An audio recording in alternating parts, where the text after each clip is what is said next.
नमस्कार, मैं हूं रितेश मिश्र। जिस आतंकी संगठन के खौफ से पूरी दुनिया कांपती है, जिसकी हैवानी करतूतों को देखकर हर कोई सिहर उठता है, उसकी आहट अब बिहार में भी दिखाई देने लगी है। जी हां, बिहार में खतरनाक आतंकी संगठन आईएसआईएस की आहट अब सुनाई देने लगी है।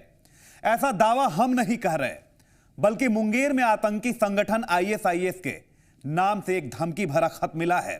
इस लेटर के बाद पूरे प्रशासनिक अमले में हड़कंप मच गया है। अब प्रशासन मामले की जांच में जुट गया है। मामला बेहद ही गंभीर है। यह तो हुई बिहार की बात। उधर झारखंड का हाल भी बेहाल हो चुका है। झारखंड की राजधानी रांची में अपराधियों का बोलबाला है। लगता है कि जैसे जंगल राज यहां भी कायम हो रहा हो। अब सवाल यह उठता है कि पुलिस आखिर क्या कर रही है। तो आज इन्हीं सब पर विचार करेंगे, पड़ताल करेंगे। तो चलिए शुरू करते हैं पुरवैया क्राइम स्पेशल।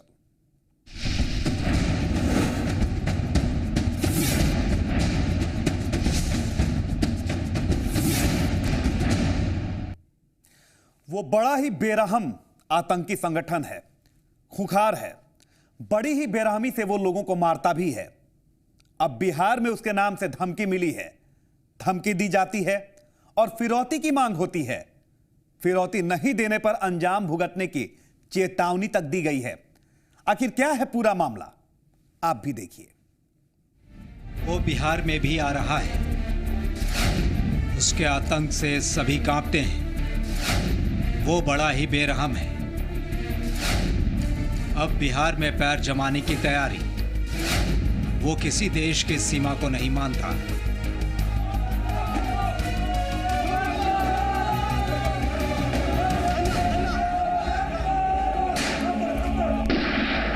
उसके कारनामों से लोग वाकिफ हैं। वो अपने खूंखार तरीके से जाना जाता है। उसका नाम सुनते ही लोग खौफ में जीने लगते हैं। बड़ी ही बेरहमी से वो लोगों की हत्या करता है। हम बात कर रहे हैं खूंखार आतंकी संगठन आईएसआईएस की। जी हां, विदेशी धरती के बाद अब इस संगठन की नजर भारत पर भी है। कई जगहों पर इसके झंडे देखे गए। अपने देश के कई युवक इसमें शामिल होने विदेश भी गए। लेकिन अब इस खूंखार आतंकी संगठन ने बिहार में अपनी दस्तक दी है।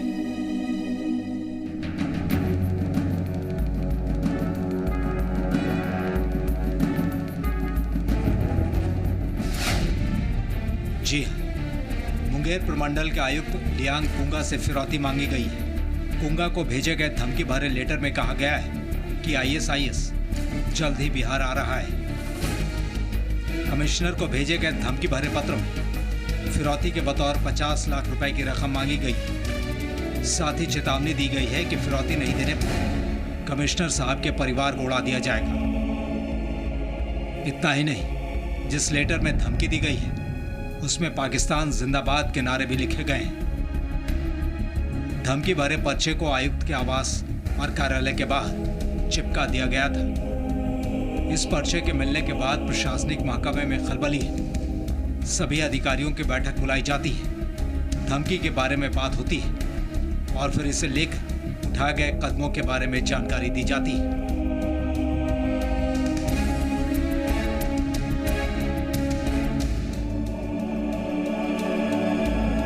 डीआईजी साहब ने यह भी बताया कि इससे पहले 15 अगस्त के दिन भी ब्लास्ट करने की धमकी दी गई थी। पुलिस ने एहतियातन सुरक्षा कड़ी कर दी थी। हालांकि इस तरह की कोई भी घटना 15 अगस्त को नहीं हुई। पुलिस पूरी तरह से मुस्तैद थी। 15 अगस्त का समय दिया गया था, मुझे प्राप्त हुआ था, जिसमें अफजल नावेद को छोड़ने की बात की गई थी, जो कैंप पर अटैक, थाने पर अटैक किया था और उसको पकड़ा गया था पंजाब में। आप लोगों के ध्यान में, स्मरण में होगा। तो उसको अगर नहीं छोड़ा गया तो पोलो मैदान में 15 अगस्त को धमाका किया जाएगा, उड़ा दिया जाएगा और किला के गेट पर भी बम विस्फोट किया जाएगा। इसके लिए हमने बैठक की डीएम और एसपी के साथ। इसके पश्चात हम लोगों ने एहतियाती सुरक्षात्मक व्यवस्था, जो भी पुख्ता व्यवस्था होनी चाहिए थी, वो हम लोगों ने किया। कोई अप्रिय घटना नहीं हुई। साथ ही साथ हमने पुलिस अधीक्षक को ये निर्देश दिया था कि इसके पर्चा भेजने वाले के पीछे जो भी लोग हैं इस कार्य में संदिग्ध व्यक्तियों की पहचान की जाए। इस धमकी के बाद पूरा प्रशासनिक महकमा सतर्क है। मामले को काफी गंभीरता से लिया जा रहा है। अधिकारियों के आवास और उनके दफ्तर की सुरक्षा व्यवस्था कड़ी कर दी गई है। प्रशासन पूरी तरह से चौकस है, किसी भी तरह के हालात से निपटने के लिए मुस्तैद है। ब्यूरो रिपोर्ट, जी मीडिया, पटना। लेकिन जिस तरह से यह धमकी भरा लेटर मिला है और इस धमकी भरे पत्र में प्रशासनिक अमले को उड़ाने की धमकी दी गई है, उससे जाहिर सी बात है कि मुंगेर में एक बार फिर से जो लिखा गया है इस पत्र में, उसे देखकर कुछ संकेत भी मिलते हैं। क्या यह खत वाकई आईएसआईएस की तरफ से भेजा गया है या फिर इस खत के पीछे किसी और का हाथ है? पुख्ता तौर पर फिलहाल कुछ नहीं कहा जा सकता, लेकिन इसकी पड़ताल बेहद जरूरी है।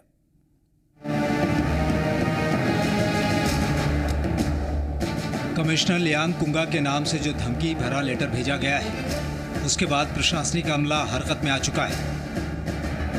सुरक्षा व्यवस्था तगड़ी कर दी गई है, लेकिन धमकी भरे लेटर पर जब गौर फरमाते हैं तो कुछ संकेत मिलते हैं।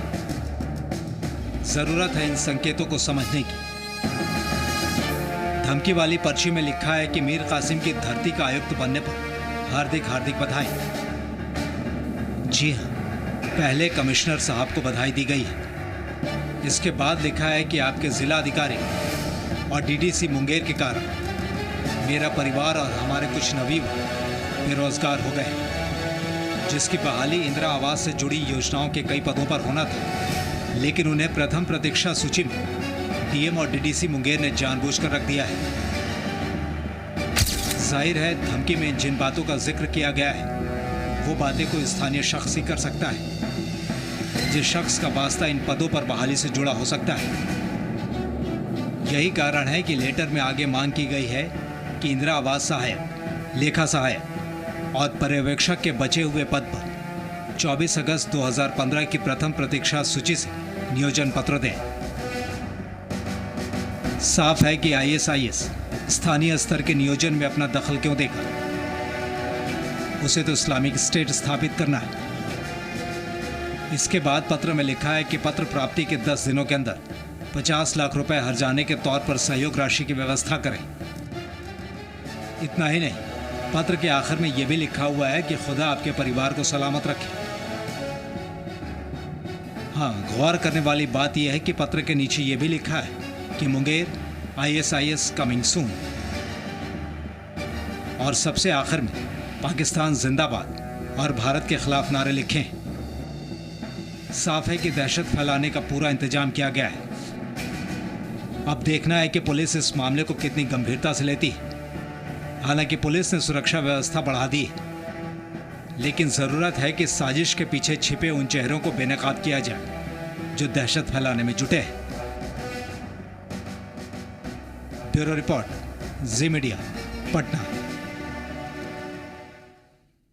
फिलहाल यहां रुकते हैं एक छोटे से ब्रेक के लिए।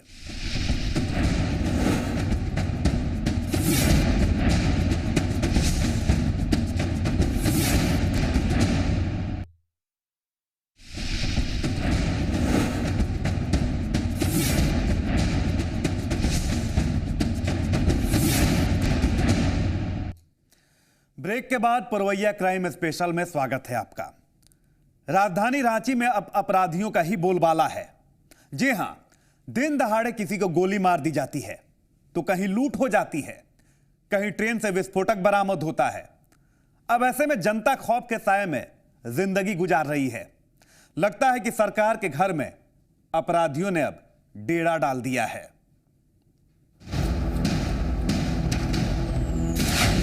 झारखंड में जंगल राज,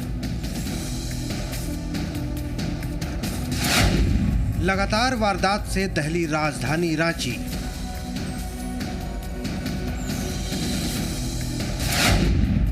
लगातार चुनौती पेश कर रहे हैं अपराधी।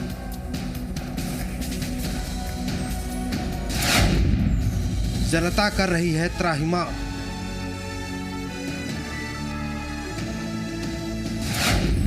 क्या हो रहा है झारखंड में? कहां है पुलिस प्रशासन? लगता है कि झारखंड की राजधानी रांची को किसी की नजर लग गई है। बुधवार को एक निजी फाइनेंस कंपनी में लूट की वारदात को अंजाम दिया जाता है।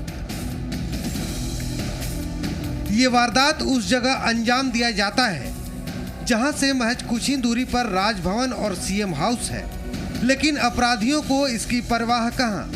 वो बेधड़क वारदात को अंजाम देने में जुटे हैं। मंगलवार की रात को एक पेट्रोल पंप पर अपराधी धावा बोलते हैं, फायरिंग भी करते हैं और 8700 रुपये लूट कर फरार हो जाते हैं। हालांकि अपराधियों ने फायरिंग भी की थी, लेकिन ताला नहीं टूटता है, लिहाजा एक बड़ी लूट होने से रह जाती है। ये सिलसिला पिछले केवल 2 दिनों का ही है। इसके पहले के आंकड़ों की बात हम फिलहाल नहीं कर रहे हैं। सच्चाई ये है कि इसके पहले भी आपराधिक वारदातों को अंजाम दिया गया है। अब बात गुरुवार की। जी हां, गुरुवार को राजधानी रांची में एक-एक कर ताबड़तोड़ वारदातों को अंजाम दिया गया। वक्त सुबह के करीब 11 बजे। गृह विभाग के कर्मचारी को अपराधियों ने दिन दहाड़े गोली मार दी। ये धुरवा इलाके का मामला है। घायल कर्मचारी को इलाज के लिए एचईसी अस्पताल में भर्ती कराया जाता है। होम डिपार्टमेंट में प्रशाखा पदाधिकारी के पद पर कार्यरत हैं मनोज कुमार जी, चुटिया में रहते हैं। और आज सुबह जब वो अपने कार्यालय के लिए जब चुटिया से चले तो धुरवा गोलचक्कर से जैसे ही वो लेफ्ट प्रोजेक्ट बिल्डिंग के लिए मुड़े, उसी जगह पे 2 बाइक्स पर सवार आ गया था अपराधियों ने उन पर हमला किया और गोली लगी है इनके पंजड़े में। धुरवा गोलचक्कर से लगभग 50 से 60 गज प्रोजेक्ट बिल्डिंग वाले रास्ते में। वो लोग कितने अपराधी थे? 2 की संख्या में अभी तक जो हम लोगों को जानकारी मिल पाई है कि 2 की संख्या में बाइक पे सवार लोग थे। वक्त शाम के करीब 5 बजे का। हटिया वर्धमान ट्रेन से भारी मात्रा में विस्फोटक बरामद किया जाता है।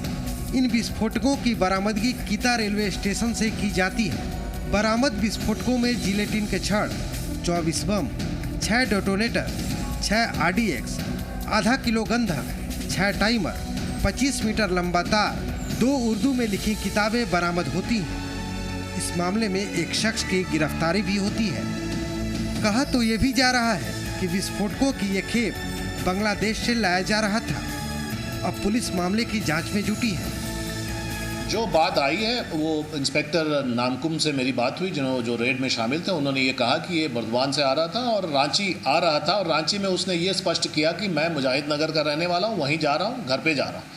तो ये अगर हम लोग जब इन्वेस्टिगेट करेंगे, इंक्वायरी करेंगे, ये पता चल जाएगा, तो इसके आगे फिर और जो कार्रवाई है वो हम लोग फॉलोअप में करेंगे। निश्चित रूप से RDX बहुत खतरनाक है, जेलेटिन बहुत खतरनाक फॉर्म में बनाया जा सकता है, उसको कॉन्फ़िगर किया जाता है IED को। IED एक चीज़ नहीं होता, IED में 5-6 इंग्रेडिएंट होते हैं।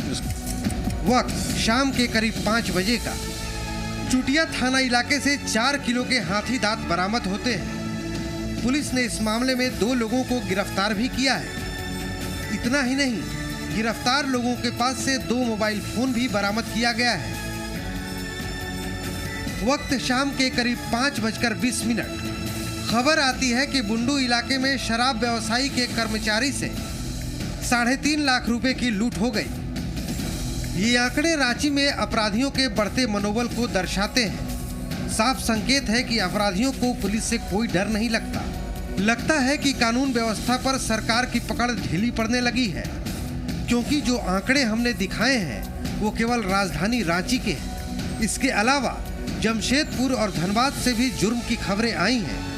अब ये देखना सरकार का काम है कि कैसे कानून व्यवस्था पटरी पर आए और कितनी जल्दी आती है। लेकिन अपराधियों की रफ्तार फिलहाल पुलिस से ज्यादा तेज दिखाई दे रही है। सन्नी शारद, जी मीडिया, रांची। पुरवैया क्राइम स्पेशल में फिलहाल वक्त है एक और छोटे से ब्रेक का।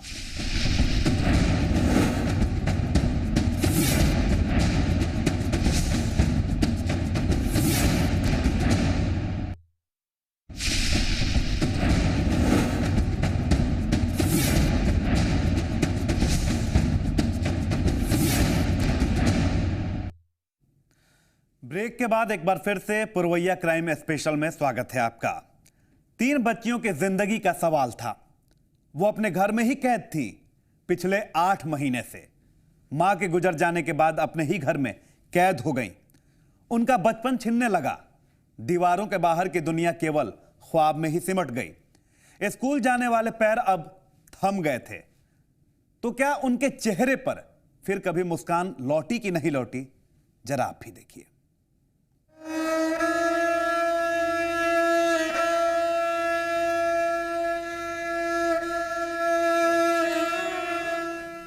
इस खिड़की के अंदर पूरी दुनिया सिमटी थी। जब आप उन मासूमों को देखेंगे तो आपकी आंखें भर आएंगी।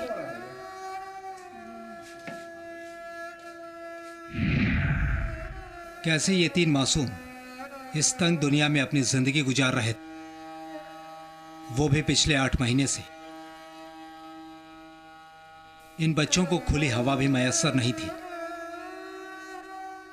ये बंद कमरे की दीवारों के बीच घुट घुट कर जीने के लिए मजबूर थे। किसी की किस्मत यूं न रूठे, किसी के सिर से मां की ममता यूं न उठे। जी हां, इन बच्चियों के सिर से इनकी मां का साया उठ गया था।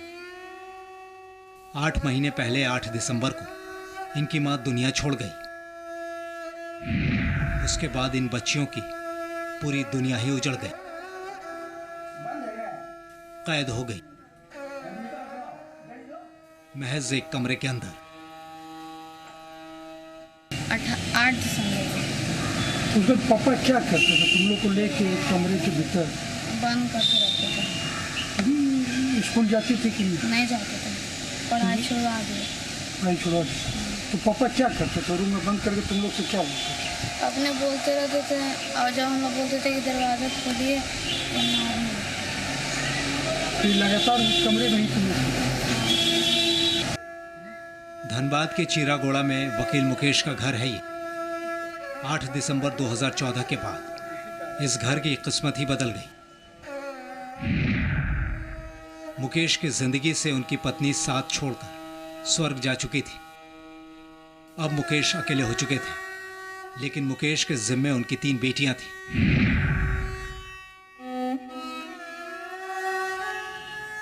तब उन बच्चियों को पता भी नहीं था कि उनकी दुनिया भी सिमटने वाली है। उनकी दुनिया 4 दीवारी में कैद होने वाली है। इसका दिमागी हालत ठीक नहीं था। इसके बाद जैसे भी था इसके बाप के खर्ची से इसका घर चलता था। इसके बाद क्या कहता है, मर जाने के बाद ही लोग का थोड़ा तकलीफ हो गई। बच्ची लोग को बाप था, दिमाग नहीं था, बंद करके कैद में रखता था। डर से नहीं निकलता था कि गोदिया लोग भाई लोग मारेगा तो। पड़ोसियों का यह भी कहना है कि मुकेश मानसिक तौर पर परेशान चल रहे थे। पत्नी रीता देवी की मौत के बाद मुकेश का मानसिक संतुलन और गड़बड़ा गया। अब मुकेश को डर लगने लगता है कि कोई उनकी बेटियों को भी न मार डाले। लिहाजा वो अपनी बेटियों को बचाने के लिए घर में ही कैद कर देते थे। घर का कमरा खुला हुआ था जिसमें मुकेश रहते थे। उसी कमरे से घर के बाहर का दरवाजा खुलता था। घर के अंदर के कमरे का दरवाजा मुकेश ने भीतर से ही बंद कर रखा था। इसमें ही ये तीनों बच्चियां कैद रहती थी। और ये सब मुकेश की मानसिक स्थिति कमजोर होने की वजह से। पापा क्या क्या बोलते थे? बोलते थे कि नहीं जा बाहर, मारेगा सब कोई। 8 महीने कहानी बोल ना बेटा, तब से डेट बोल। 8 दिसंबर को डेट की थी। घर के एक कमरे में कैद बच्चियां जब खुली हवा में सांस लेना भी चाहती थी तो पिता के हाथों पीटी जाती थी। लिहाजा वो चुप रहने में ही अपनी भलाई समझती थी। जिस उम्र में इस बच्ची के हाथों में खिलौने होने चाहिए, कदम स्कूल की तरफ होने चाहिए, उस उम्र में ये बच्ची अपनी 2 छोटी बहनों को संभालने में लगी थी। उनकी जिम्मेदारी उठाने में लगी थी। इसका स्कूल छुड़वा दिया गया। घर से बाहर निकलने पर पहले से ही रोक थी। पहले चारों तरफ से हम हार गए, घर का भी कोई कॉपरेट करने के तैयार नहीं हुए, तो लास्ट में हम कहा कि क्या करें। आँख के सामने तीनों बच्चा लेके बंद है, खिड़की से हम होटल से खाना ला के देते हैं, लेता है, और उसके हमारी पीड़ा के रूम में हम सोते हैं। और वही जंगला से ये पूरा अकेले ले रहा था, और तीनों बच्ची को एकदम लुकाए रहा कि बाबा जान मार देगा, जान मार देगा। वो खिड़की से एकदम सो रहा है, धमका के रखता था। चोरी छिपे ही दादाजी हमको दवाई हाँ दीजिए ना, हमसे दवाई नहीं जाते, लिमिट दवाई दिया है, खत्म है बेटा। घर में कैद इन बहनों को खिड़की से ही खाना दिया जाता था, दवाइयां दी जाती थी। इन बच्चियों के दादाजी का कहना है कि घर के बाकी सदस्यों से सहयोग नहीं मिलता था, लिहाजा वो होटल से ही खाना लेकर खिड़की से दे दिया करते थे। घर में बिजली नहीं होने के कारण मोमबत्ती की रोशनी में 8 महीने गुजारा हुआ। जब सारी कोशिशें बेकार हो गई, तब जाकर पुलिस की मदद ली गई। पुलिस की मदद से बेटियों को अपने ही घर में कैद से छुटकारा मिला।